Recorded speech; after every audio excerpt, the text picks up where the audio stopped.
Hallowed be thy name, you're not ready for this. In the Watchtower, Cyborg is addressing a fatigued Justice League.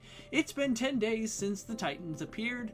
The superheroes are not only beaten up, they're nowhere near finding Toyman and the Dreamstone. The good news is Godzilla, the most powerful Titan, is currently trapped at the bottom of the ocean. Aquaman used the indestructible nth metal to keep Godzilla shackled. Not even Godzilla seems strong enough to break it.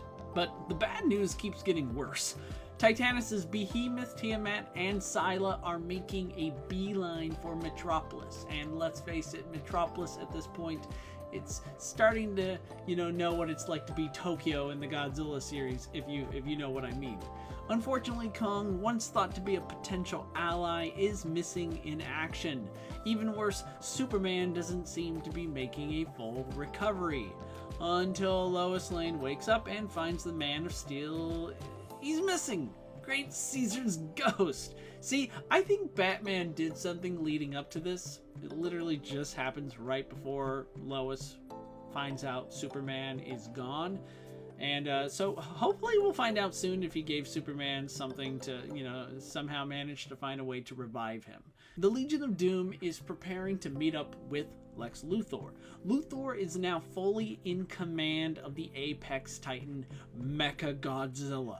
But you see, Luthor isn't interested in bludgeoning the Titans to death.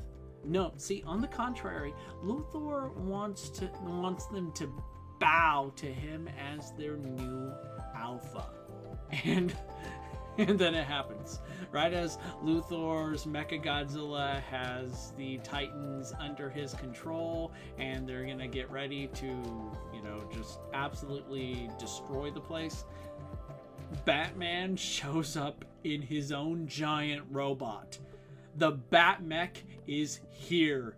I'm beginning to think Batman and Lex Luthor literally went on some kaiju movie binge watch before all this, because I'm seeing Pacific Rim here, I'm seeing classic tokusatsu, I'm seeing Sentai, I'm seeing so much going on here, and it's just, I'm loving it. Thanks to the Justice League, Batman was able to assemble this prestigious anti-Titan fighting machine in no time. Even Lex Luthor is impressed. Batman, Cyborg, and the Flash are now working together in sync to operate the Batmech, which tells me it will be a formidable machine. With the Justice League as backup, the Batmech leads the heroes into a titanic clash against Lex Luthor's MechaGodzilla and Titan army. We're treated to a litany of dream come true battles here. Batman's giant robot fights MechaGodzilla, Aquaman and Hawkgirl square off against Tiamat, Wonder Woman and Wonder Girl fight Behemoth. Not to be outdone, the Green Lanterns combine their powers to create Green Lantern Robo. It's basically, clearly the Green Lanterns have been watching Power Rangers, because this is like the Green Lantern Megazord. And what might be a clever callback to Hal Jordan taking Batman out with one punch, Robo Lantern, as I'm calling him, knocks out Scylla. Suddenly Supergirl arrives to incapacitate Wonder Girl. You see, she's being mind controlled by Gorilla Grodd, who also has the support of the 8th wonder of the world himself, Kong. As Supergirl and Wonder Woman exchange punches, Kong picks a fight with Robo Lantern. Now, keep a few things in mind. Green Lanterns channel their willpower into the most dangerous weapon in the DC universe, the Green Lantern Ring. Anything the Lantern can imagine, they can create with the light constructs. They're extremely powerful heroes in their own right, and there are 5 lanterns powering Robo Lantern. So, in an unbelievable display of strength, Kong tears Robo Lantern's arm clean off like it was made out of cardboard, which is bad news for Guy Gardner, the lantern that was powering up that arm respectively. Surrounded by Gorilla Grodd and the Legion of Doom, Guy believes he's got a fighting chance until Grodd crushes his head. What the hell? Oh, man.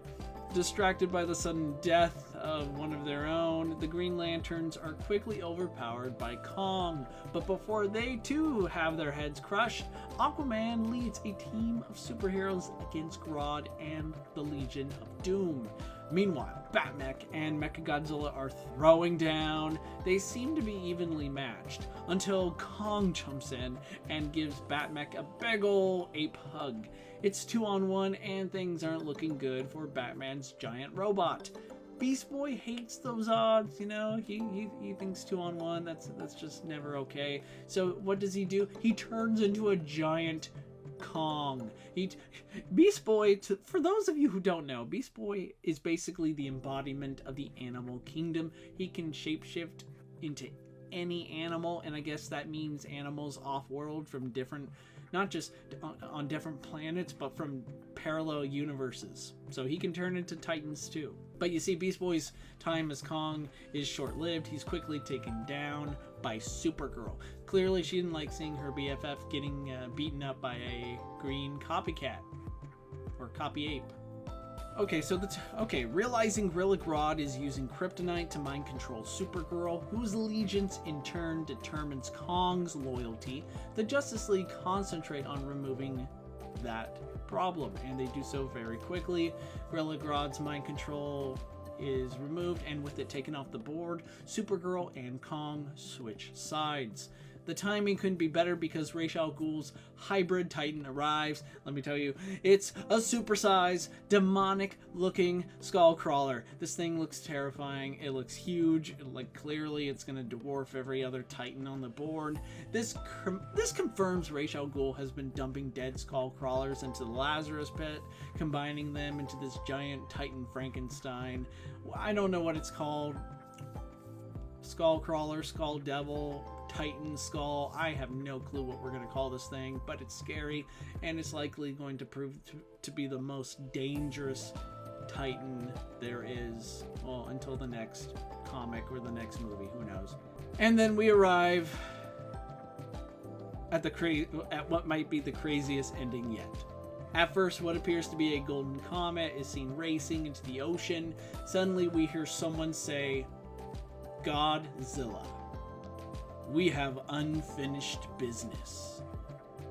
Superman lives. Superman, he's back. He's fully restored. And it looks like he and Godzilla are about to have round 2.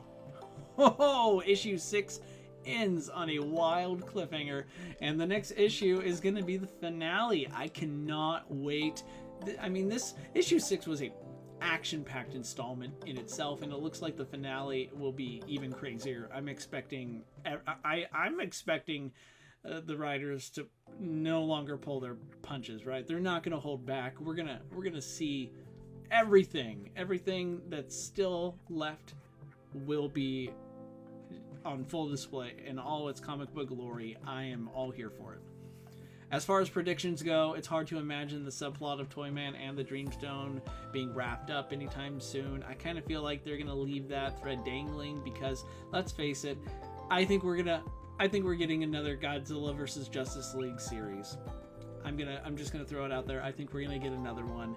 This series has proven to be phenomenal. I think the attention has been positive. I think it's been getting a lot of praise. It's just a fun comic book crossover, and we want more. Furthermore, I think Godzilla and Superman will fight. We're gonna get around 2, but it will be a lot shorter because I'm expecting them to put aside their differences and team up against not only Luthor's MechaGodzilla, but this Titan Skullcrawler. Also, promotional material. I'm sorry to say this, so big spoiler. Stop now if you don't want to be spoiled. But promotional material has revealed the existence of a Green Lantern Kong. Oh yeah, so I'm still processing that. Anyway, thank you for watching, everyone. Stay safe. Thanks for stomping by, and I will destroy you all utterly later.